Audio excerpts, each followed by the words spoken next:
Hello again. We really do need to stop meeting like this. It's getting a little weird. Regardless, I know what you're here for. You're here for some discrete mathematics, and we have plenty to go over. So if you'd like to join in, grab a cup of joe, put on your cardigan, and let's begin with the first problem from our recitation handout. So we begin with the first problem. Use set builder notation to describe the following. So we have a set here in part A. The set is 0, 3, 6, 9, and 12. Now there are a few ways we can denote this using set builder notation, but I think here's a good one. Begin with a left-facing curly brace. By the way, if there's any one thing you should take away from this class, it's how to write a curly brace. We see that every value within this statement is a multiple of 3. So we'll say that we have 3n. Now, of course, this isn't every possible integer, every possible value for n, because it doesn't go below 0 and it doesn't go past 12. So we need to restrict 3n to include this interval, right? So let's add a condition to 3n. We have 3n, which is restricted based on the following condition. N is in the set of integers, and also, we have a comma here, 0 is less than or equal to n, which is less than or equal to 4. And then we end with a right-facing curly brace. This is saying that 0 times 3 up through 4 times 3 gives us this following set. And that's true, because we have 0 times 3, and that's a 0. We have 4 times 3, and that's a 12, and then everything between 0 and 4 gives us the rest of the values in the set. So this would be the solution for part A. Part B now, we're given a set, -3 up through 3. Alright, so this time we don't need to do 3n, we're just going to put n, but we need to restrict n so that it matches this interval. We have the following condition placed upon n. N must be in the set of all integers. Furthermore, -3 is less than or equal to n, which is less than or equal to 3. And this would be our solution for part B. For part C now, we don't have integers, we have letters of the alphabet. So, over here, let's say x is our input, and x has the condition where x is in the alphabet. With the further restriction, we have a comma here, that m is less than or equal to x, which is less than or equal to p. So, x is between, inclusively, the letters m and p, and this will describe the third set. So now we need to determine whether, given the following sets, the first is a subset of the second is a subset of the first, or neither are subsets of one another. For part A, we have one set, the set of flights from New York to New Delhi. We also have the set of non-stop airline flights from New York to New Delhi. Now, of course, the set of non-stop air flights would be smaller than the set of all flights, right? Because we're narrowing down all the flights to just the non-stop ones. So let's define our two sets as follows. Set A could be the following. Set A is the set of all flights from New York to New Delhi. While B, I just don't want to write it again, is the set of all non-stop flights from non-stop airline flights from New York to New Delhi. Now, given this understanding, is A a subset of B, or is B a subset of A?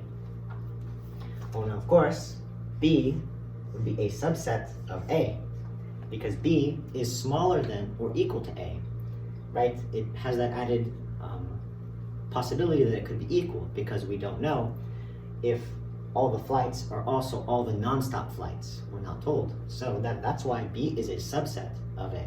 We have the set of all people who speak English and the set of all people who speak Chinese. So we get A is equal to the set of all people who speak English, while B is equal to the set of all people who speak Chinese. All right, so from there, is A a subset of B, or is B a subset of A? have you figured it out? The answer is that neither are subsets of one another, right? Because we have the set of all people who speak English, and we also have the set of all people who speak Chinese. There may be people who speak both English and Chinese, but B is not fully contained in A, so B is not a subset of A. And furthermore, A is not contained in B, which means, or A is not fully contained in B, so A is also not a subset of B, so neither is the correct solution here. We have the set of flying squirrels and the set of all living creatures who can fly. Okay, well this one's easy. Let's define our sets as A and B. A is the set of flying squirrels, while B is the set of all creatures that can fly.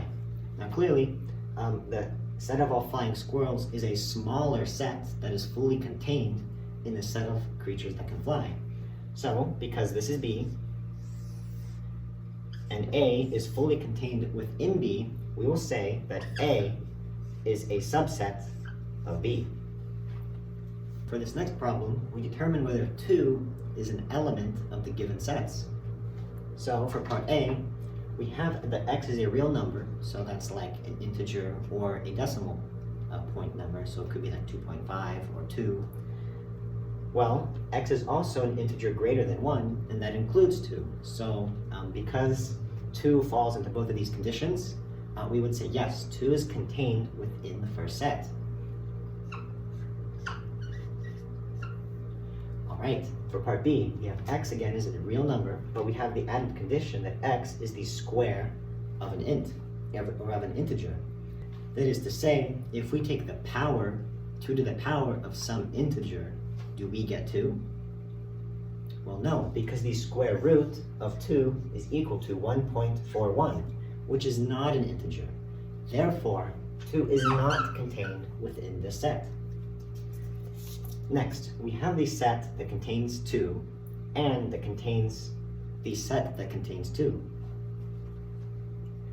Well, think of this set kind of like a box. In this box, which is the larger brackets of the set, we have 2 different elements. We have a 2, and we also have another box, and in that box, there is another 2. This inner box represents this inner set.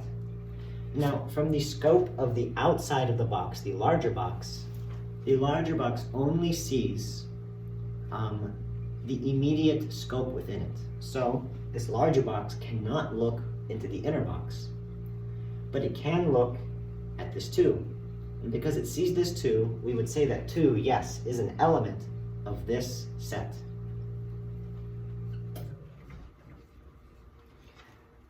For part D now, we have a set which contains the set that contains 2 and the set that contains the set that contains 2.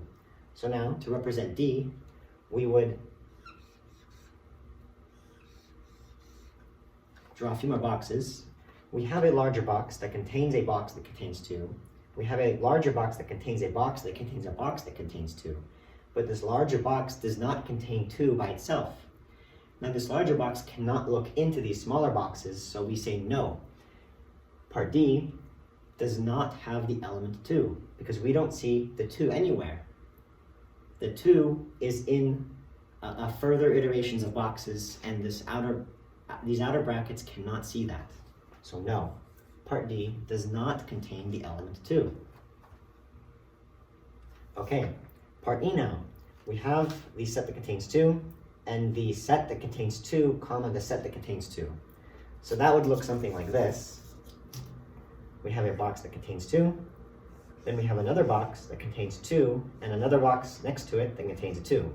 But in the scope of these outer brackets, it doesn't see an immediate 2 anywhere, so no. For the same reason as part D, E does not have a 2 in it. Part F now. We have a set that contains a set that contains a set that contains 2. Is there a 2 in this outer box? No, there's not. So for the same reason of D and E, F does not contain the element 2. Let's determine whether these following statements are true or false. Part A. Is 0 an element of the empty set? Well, no, because the empty set has no elements in it. So False. Part B, is the empty set an element of the set that contains 0? Again, false. The empty set is kind of like an empty box. So for part B, let's look at the set that contains 0. We have a box that contains the element 0. The empty set would be in the following if we had next to 0 some other box that was empty. But we don't see any other boxes. So the set that contains 0 does not have the empty set as an element, which is why it's false. For part C now, we have the set that contains 0, which is a proper subset of the empty set. Now, nothing is a proper subset of the empty set, so false. Part D now, the empty set is a proper subset of the set that contains 0.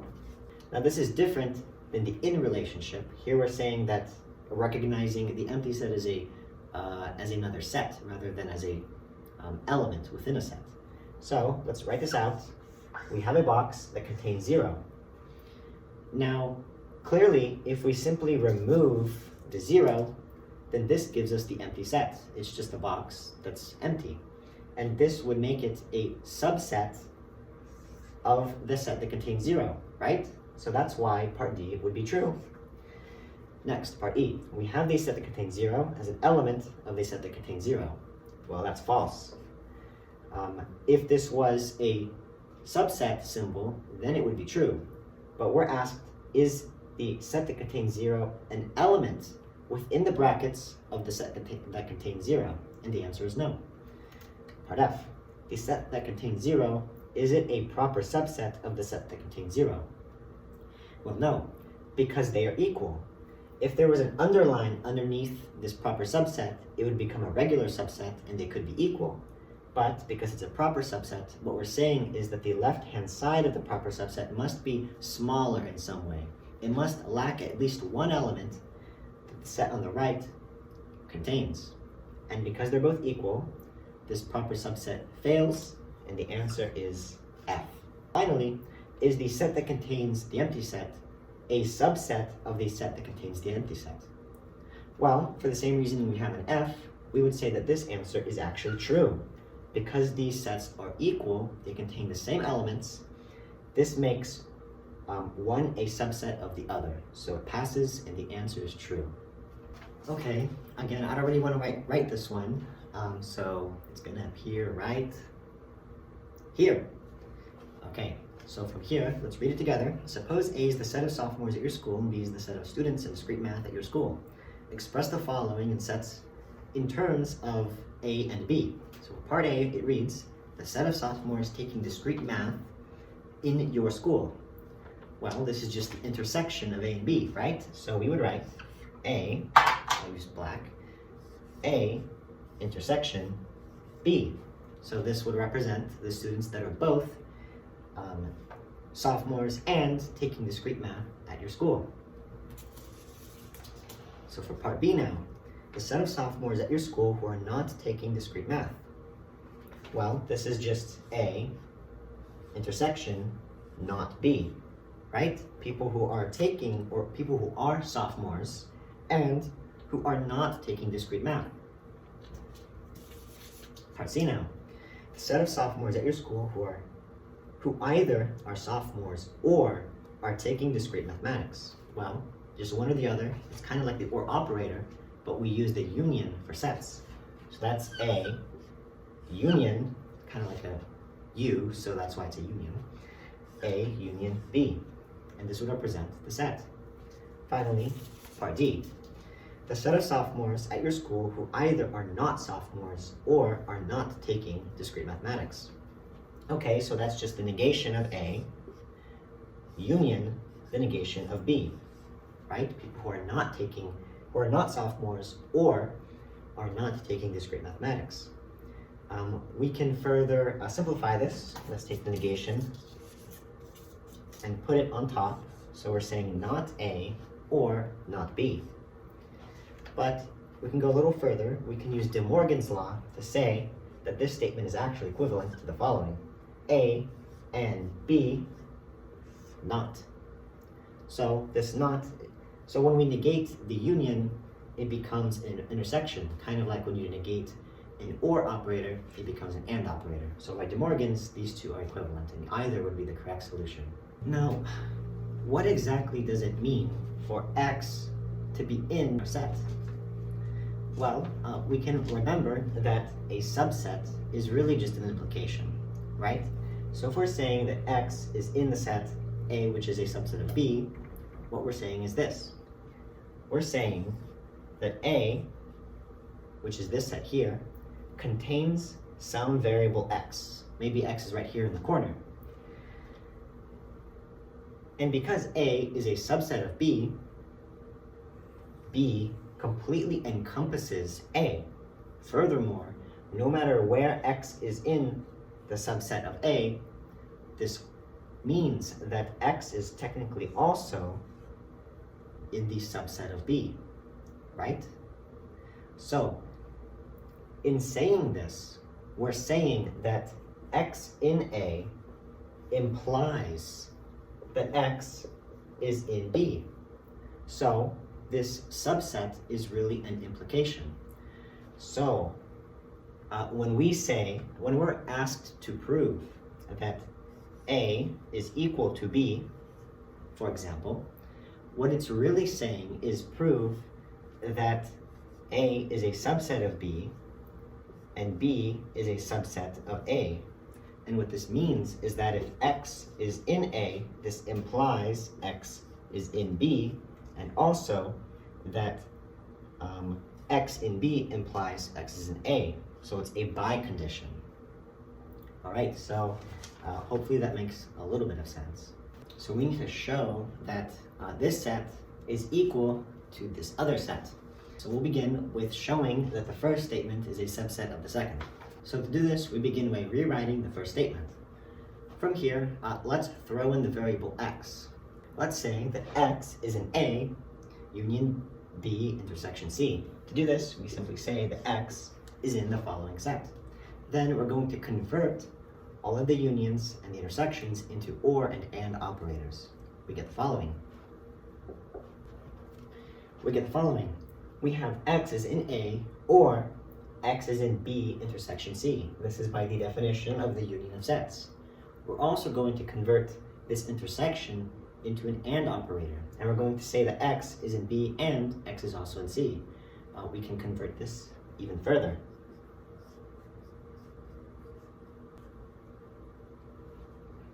We get X is in A, or X is in B, and X is in C, and we use the same definition as above, the definition of the union of sets. So we're here now. From there, we're going to use the distributive law. We're going to distribute X in A. We're going to apply the OR operator on X in A and X in B. We're also going to apply the OR operator on X in A and X in C. So this is the distributive law, but we're applying it to kind of set theory. So from there, we get that X is in A or X is in B and X is in A or X is in C by the distributive law. All right, from there, where do we go? We're going to convert our OR operators back into union operators. So let's do that. We get X is in A union B and X is also in A union C. Again, this is the definition of union. All right, finally, let's convert this AND operator into an intersection. We get that X is in the following set, and this is from the definition of intersection. By the way, from this step to the second step, we converted this intersection into an AND operator. So this was actually the definition of intersection. Similarly, down here, we converted the AND operator back into an intersection. So this is the definition of intersection. So from here, we're actually finished because we've shown that this left-hand statement right here is equivalent to the right-hand statement, which matches right here.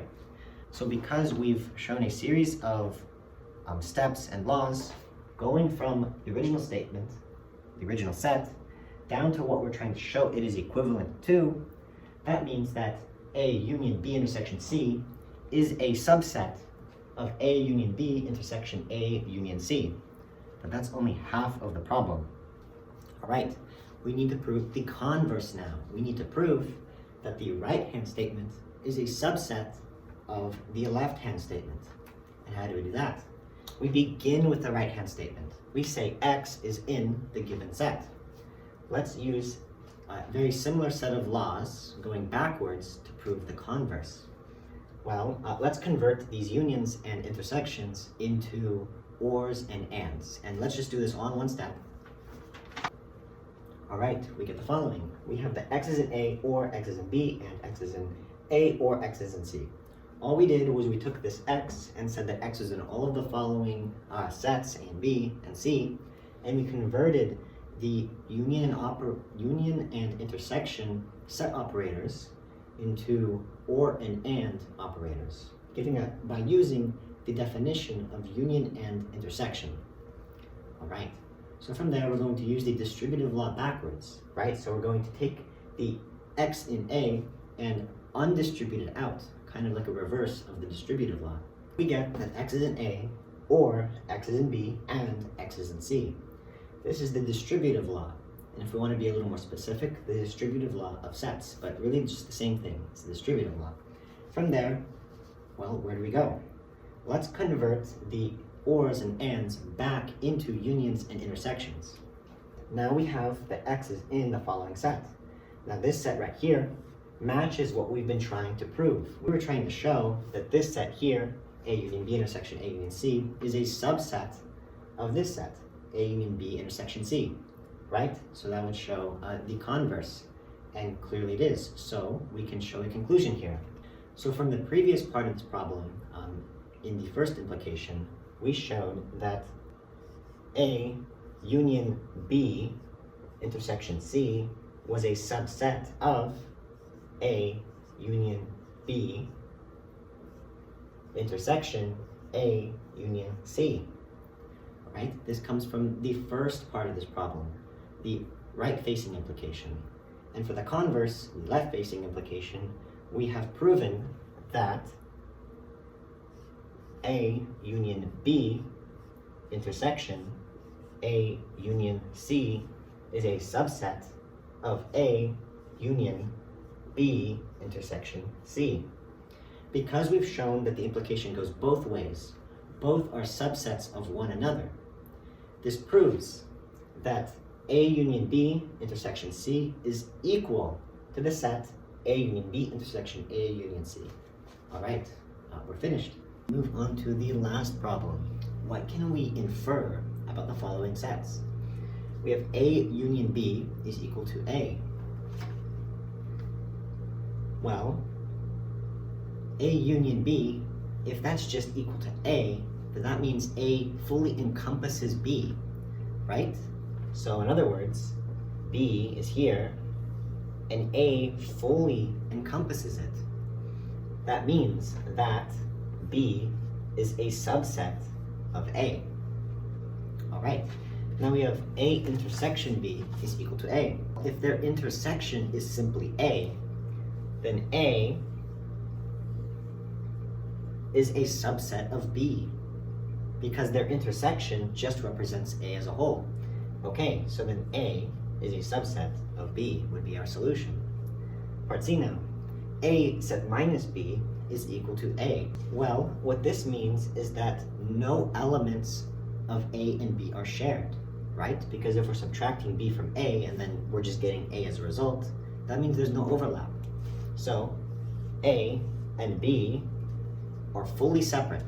In other words, A intersection B is equal to the empty set. Now we have A intersection B equals B intersection A. This is simply the commutative property applied to the intersection set operator. So this doesn't really infer anything. There's no conclusion. So nothing can be inferred. Part E. A set minus B is equal to B minus A. Well, this statement here only holds true in one case ever. And that case is when A is equal to B. So we can infer that A is equal to B from this given statement. Well, I hope you enjoyed recitation. And don't forget, you will have another quiz later this week. And more importantly, remember to practice your curly bracket. Because if you could identify any one single most important takeaway from this course, it would be how to write a nice curly bracket.